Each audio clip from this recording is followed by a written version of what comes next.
Sa Juan 4:24, si Jesucristo nag-ingon, ang Dios Espiritu. Ug si Jesus gyapon ang nag-ingon diha sa Lucas 24:39.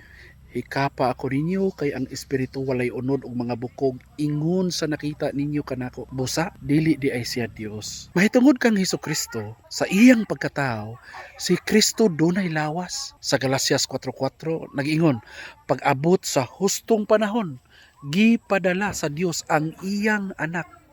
Mianhi siya ingon nga anak sa tawhanong inahan. Sa ato pa, mianhi siya ingon sa anak sa tawhanong inahan.